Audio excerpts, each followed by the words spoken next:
drop, image, and crop. So that component will allow us to drag an image into our React component, drop it in there, and then eventually we'll be able to crop it. So there's a few things that we need to do to make that happen. So those next few videos will actually do all that. So make sure you subscribe to get everything. But the first thing that I want to do is build in a drop zone. So the drop zone is literally that drag and drop component that we're going to end up using. And I'm using this component called React Dropzone. So we're just going to install it. The docs are actually really good. There's a lot of examples in there of things that you can divert from what we're doing here, but I'm doing it for this specific purpose of doing drag and drop, image, and crop. Didn't mean to make it rhyme, but it does.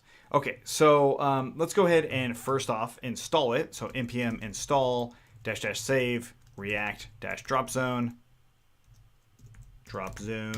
Okay.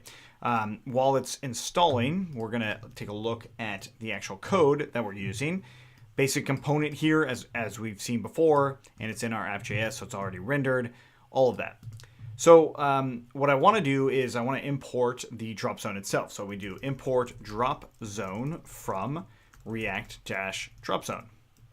Okay, so this drop zone is really, it's just a div tag that's going to trigger a file upload. That's one thing, but then it also is a actual place that we can drag a file over and let go of it, and it will actually be handled.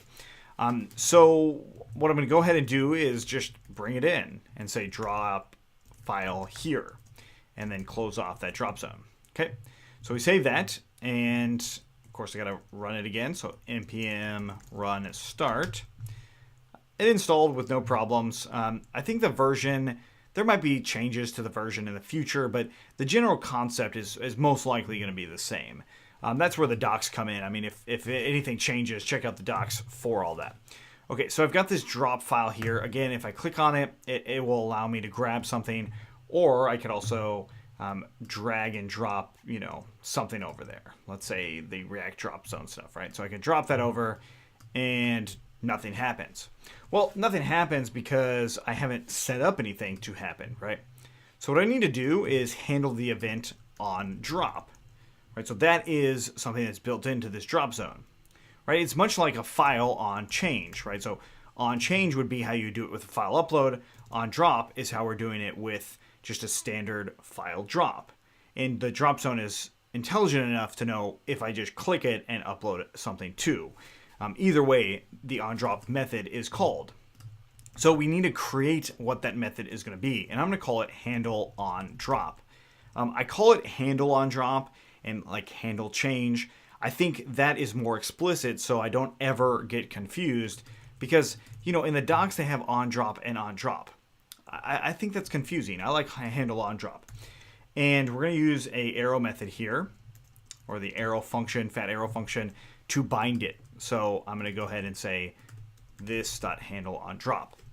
Now, if you look in the docs, you'll see it bound in a different way. Let's see, let's scroll down. We see that it's bound like this, right? And there's nothing wrong with that. That's just a different way to do it. I think this is cleaner, and the syntax follows the fat arrow binding versus doing it in line. Okay, cool.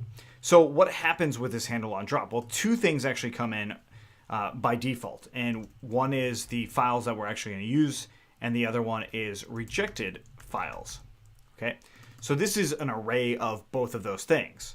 So files and rejected files. Now, I can easily just do console log files just to see that that part's working.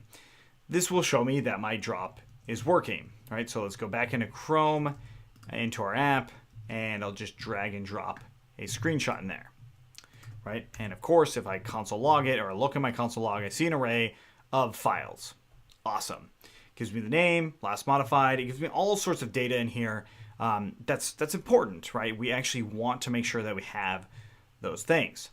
So how do I actually get rejected files, right? So like I have this rejected files thing in here. How do I actually get that?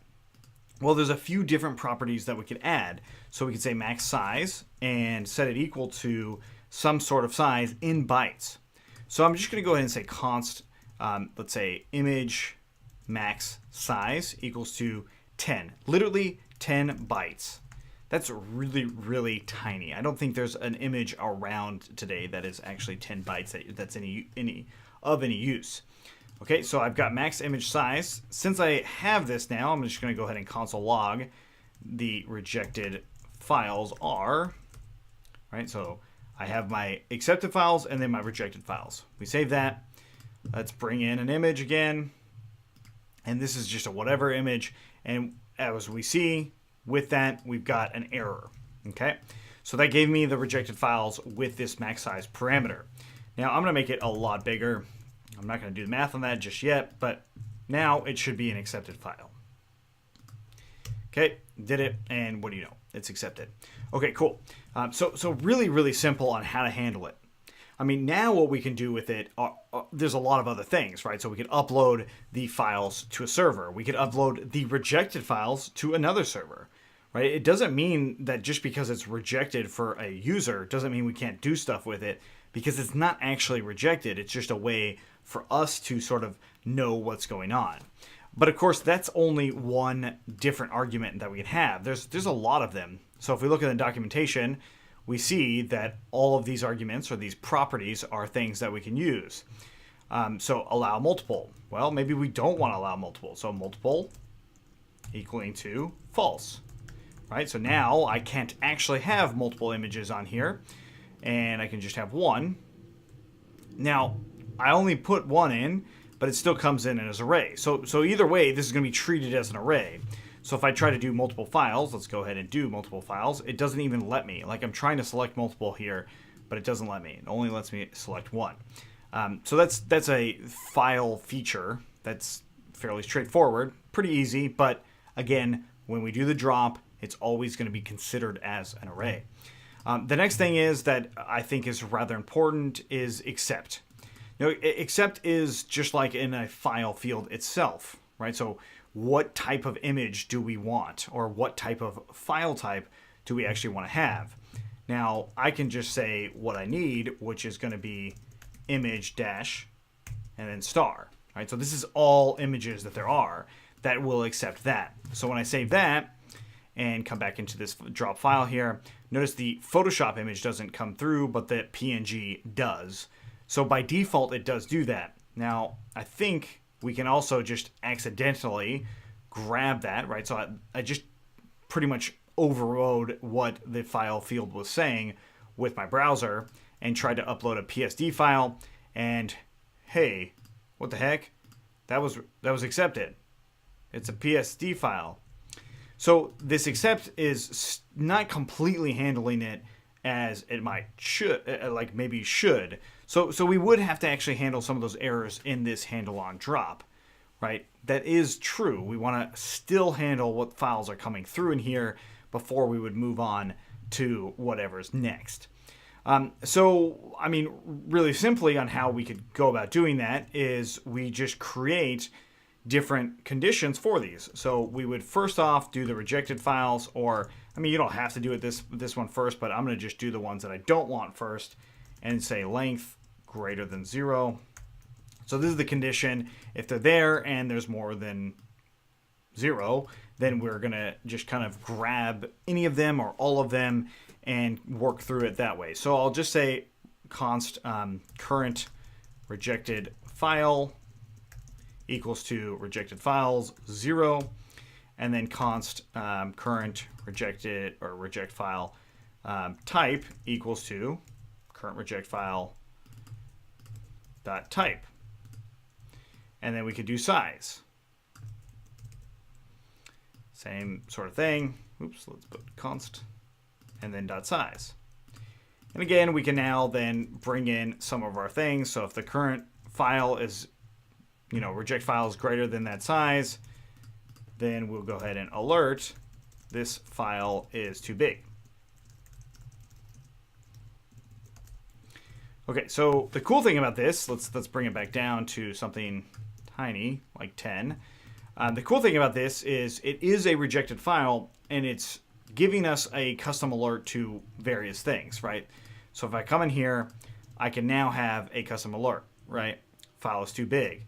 Whereas if I didn't have that alert, if I just commented it out, and came in here, it doesn't give me an error related to it. It just says that it's rejected. So that's where we can come in here and have our rejected files do various things. But what I also wanted to make sure is, even in my actual files, so if files and files.length is greater than 0, even in here, I might want to do something very similar. So again, I'll say file or current file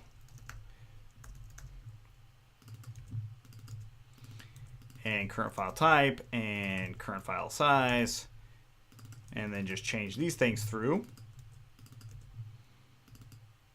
Current file size.